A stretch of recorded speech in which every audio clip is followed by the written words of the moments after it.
We're now leaving RNZI International to join the BBC for half an hour of news. The BBC World Service with true life stories from around the world. Ethical Karen Miku sent social media into a frenzy when I announced they're married. But Miku isn't real. Meet the woman behind David Bowie's spiky red mullet. And I thought, this would look really good on him. I mean, it was a perfect person. Great match. Monday to Friday at 11 and 17 GMT or at bbcworldservice.com/outlook. At 7:30 GMT, Business Daily.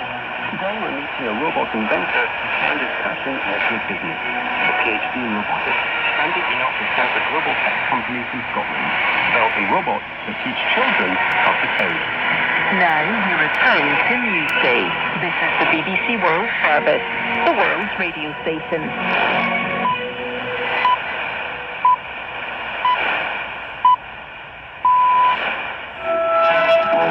Hello and welcome to Newsday on the BBC World Service with Victoria Woodland and James Cottle. Thanks very much for listening. We speak to the Georgian president on the country's controversial foreign agent law. It was voted in by Parliament this week, and she will tell us why she will veto it. I did elect for the population, so I'm answerable to them. And my voice today, which I'm hearing, is that they do not want to risk with this bill towards our European chance. The senior Egyptian diplomat tells us why the Arab League wants the United Nations peacekeeping force to be deployed in the Palestinian territory. We also go to the International Court in The Hague, where the South African government is challenging the Israeli offensive in the Gazan city of Rafah. And we'll hear about a big boxing fight in our sports news. That's after this bulletin of the latest world news.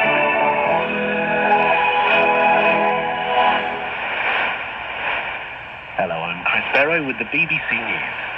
The United Nations humanitarian aid chief has defended the organisation's use of casualty figures during the war in Gaza in response to outspoken criticism by Israel. Martin Griffiths said the UN was very cautious in its approach and accused Israel of blaming the messenger. The Israeli foreign minister said the reduction in the UN estimate of the number of women and children killed in Gaza suggested it had relied on false data from a terrorist organisation. Mr. Griffiths said the accusation was counterproductive. I don't think it's helpful to us to characterize the world's legitimate body for peace and security as a collaborator with terrorism.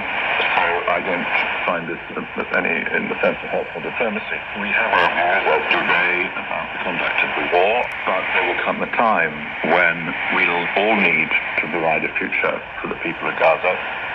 BBC News has learned that soldiers in Israel's army are still sharing photos and videos of Palestinians in detention in the occupied West Bank, despite a pledge by senior officers to act on such misconduct.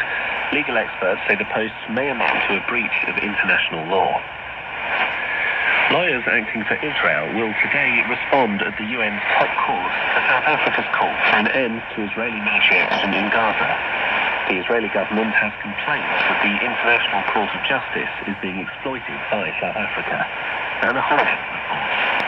South Africa said it was compelled to return to the International Court of Justice as a result of what it described as the continuing annihilation of Palestinians in Gaza. Israel has accused South Africa of presenting biased and false claims and will today call on the World Court to reject the South African request for emergency measures that would compel Israel to withdraw from Rafah and grant unimpeded access to humanitarian workers to ensure aid can be delivered, plus investigators and journalists to allow any evidence of violations of the Genocide Convention to be recorded and preserved.